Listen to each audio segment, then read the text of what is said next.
Hey, true believers. Chris Mack coming at you with an action figure review that I've been biting at the bit to do for almost 2 years. But between the move and everything, he just kind of fell into storage. And so as I digging him out, I said, we are doing this. We are going over the Sauron Build-A-Figure Wave X-Men's Bishop. And still, from the day that I bought him and just looking at him now, this is probably one of the best renditions of Bishop I have ever seen. If you guys want to pick him up online, the regular routes, he's either not available, or when I checked DMW, All Things Marvel, sold out. So I would first and foremost say check your local comic shop, see if anybody's traded him in. If not, then the secondary market is going to be the route to pick up this Bishop, which I have my fingers crossed for you, because I know how hard this was to find. I found him at a Comic-Con, and I was just like, yes, mine. So you see it says X-Men, Marvel's Bishop, has a spot varnish X there. Then it says Dr. Carl Lycos, which is Sauron. That's the Build-A-Figure Wave, which I want to complete.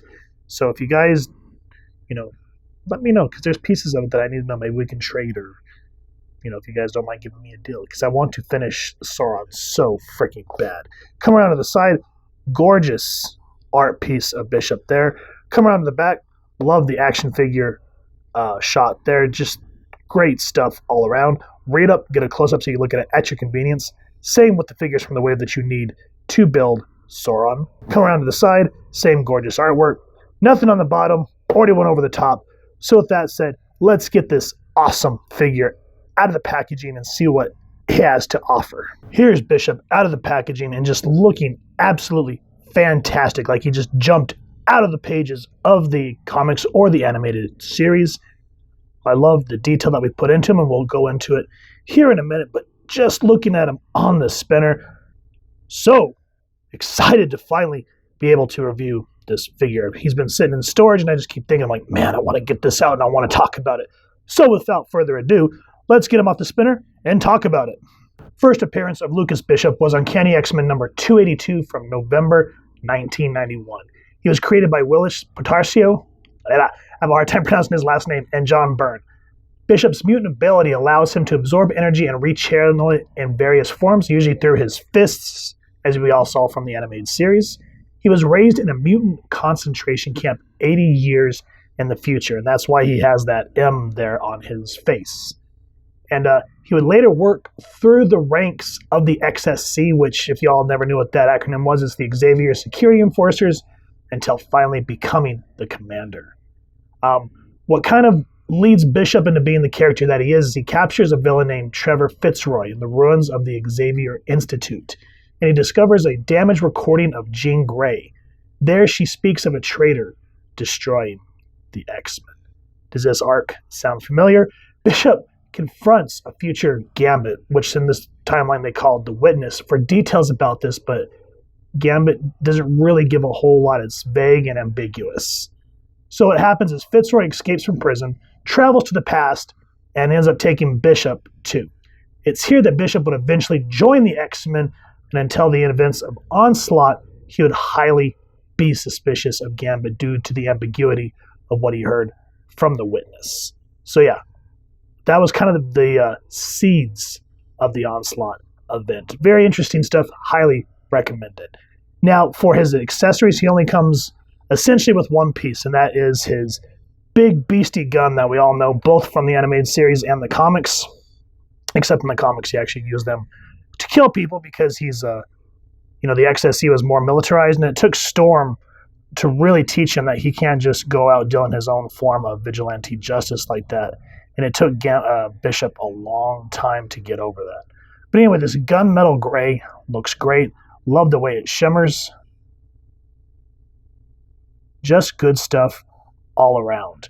So when I say essentially the only thing that he comes with is this, I guess you could call his gun backpack and accessory, which, looks good. Yellow, nice. Straps in, looks good. I do wish, however, for accessories that he would have come with, like, he comes with two gun gripping fingers, as you can see, which is cool because, you could swap out which hand the gun can go into. But then when you try to, actually have them hold it. Unless you warm up the fingers, it's a real bitch to get him to hold it because these fingers holding down there, it's real irritating. So I wish in a perfect world where Hasbro didn't focus completely on the budget of the Build-A-Figure, which I think that's why the lack of accessories on a lot of these lines, but would it have killed them to come with, you know, kind of an open hand thing for this, for that reason there. And then also because Bishop's mutant ability is to rechannel energy that's blasted at him, whether it be like Cyclops' blasters or Storm's elemental stuff. You know, with the, I can't remember, was it the Apocalypse Magneto came with a transparent purple hand. Would have killed Hasbro to give us some just kind of resting open hands, and then maybe some closed fist power effects hands that were translucent like that. You know, they could have reused Magnetos, or went a step fancy and kept them translucent, and then maybe put like a little bit of like smoke to show that Gambit that Bishop's about to rechannel his energy. Those would have been some very awesome welcomed accessories. But instead, we just get the gun and the trigger fingers. So, c'est la vie. That irritates the shit out of me. But the fact that we have a Bishop character, I'm okay with that. So, speaking of the figure in and of itself, I'm glad that they made sure to really pronounce that M tattoo over his face, because that's something that him and his sister Shard were known for, along with the XSC members. I went back in time with Bishop before they were slaughtered. Spoiler alert there. You know, the tone, the skin tone looks good. You know, they give just enough dimples in the skin to kind of show how the light reflects. So it at least gives it some depth. Love the white eyes. Just kind of gives it that, you know, I'm going to use my energy on you and you better back up. I like how his eyebrows are set down to just kind of give that look that Bishop is always known about. His mustache, goatee, always rocking. Love the long, curly black hair. That's something that I've always enjoyed. And just the way they made it kind of, what's the word I'm looking for? The way the hair waves down waves. Looks good. I like that he comes with his little ascot. I know it's not an ascot, but bandana, I guess. And I like that's loose, so you can kind of flop it around and do what you want with it. I'm glad that the gun case, all yellow, and of course has those 90s pouches, looking sexy. And I'm glad that it's kind of loose, so I'm sure if you played with it, you can take it off, but I'm not going to. And I'm glad that they made sure to really pronounce that XSE logo on his armor. If I could focus on that. That looks great. Armbands, awesome. Belt, pouches always looking good. Love that pronounced X-Men logo. And I'm glad that the XSC outfit always kind of looked like the blue training outfit. If you guys remember from, what was it, Uncanny X-Men 275, I'm glad that that kind of outfit is what this looks like. Now, one thing that was on his arm, I don't know if that V is supposed to show that he's the commander. I don't know if that's supposed to be a rank. That I'm not 100% sure on. So if you guys know what that means, let me know. That was always something kind of out of my wheelhouse there. Now, the hands, gloves look good. Blue, look great. I like how the yellow stripe goes all the way down. Blue looks good on the body. Boots, kick ass. Just overall, a very great looking figure. Everything blends together the way it should. Looks like Bishop. So even though the accessories chap my hide, at least the paint apps and the sculpt in and of itself are gorgeous. Now for the articulation, not really bad. I'm actually really impressed with this figure. So let's go ahead and get right into it. Get him look down that much to where he can sniff his own bandana. I'm going to have to wash that. And I'm glad that even though he has that irritating hair that we always talk about the Marvel Legends figures, that you can still, of course, if you warm him up, which I always recommend doing, you can get him to look up just a little bit there. He does have some play there. Twisty, turny, 360, out that way, bicep, double jointed, 360 on the wrist. Now, usually with these fingers, these hands that we do with the Marvel Legends, usually move up and down from this angle, but I don't know who in their infinite wisdom thought this would be a good idea. Maybe because he has the gun, but his wrist kind of just does that like baby. Or, Logan, don't go killing people. That's bad. I don't know. That annoys the shit out of me. But c'est la vie, it is what it is. Ab crunch, get him down that far. Back crunch, that much. Torso, and I'm glad that none of these accessories, none of these belts or anything get in the way. I hate when that happens. Legs, be ever so careful, as you can hear mine still. I have to warm them up a little bit more, but let me just drop them that way. That far there. That far out. And again, victim of the butt flap. McFarlane's kicking y'all's ass in that regard. Just saying, guys. Upper thigh cut. Double jointed knees, thankfully. Foot go up, foot go down, foot pivot like so. So other than, the typical butt flap thing, which really chaps my ass, and the articulation overall is absolutely astounding on this guy. Now for some comparisons. Here's Bishop against the Sauron Build-A-Figure Wave X-Men's Deadpool, so these two are from the same wave. Here's the Toy Biz, poor Xavier, Toy Biz, what was it, Galactus Build-A-Figure Wave Marvel Legends Xavier, and then of course the current Colossus Apocalypse, Age of Apocalypse Legion, and then the Sugar Man Build-A-Figure Wave Age of Apocalypse Weapon X.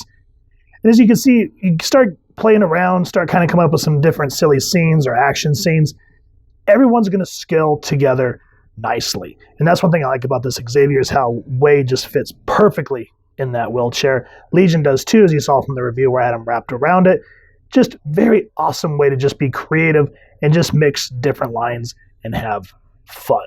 I had more fun putting this together than writing the script for it, because I was just like, how can I make Deadpool more of an asshole? So if you do something like this on your shelf or some sort of photography, you guys are going to have a great time. Let me know what y'all think of all these figures down in the comments. I absolutely love this figure.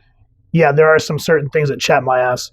The top one's definitely being the lack of hand accessories. As you can see when he's holding it, if the gun even slightly moves, it looks like he's just holding onto it with one little finger.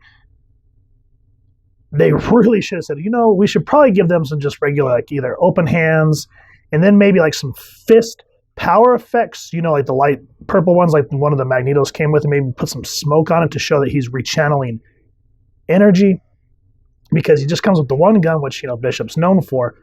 But look at this, the way the gun kind of fell off. It looks like he's holding it with one finger. You don't do that. It's so stupid.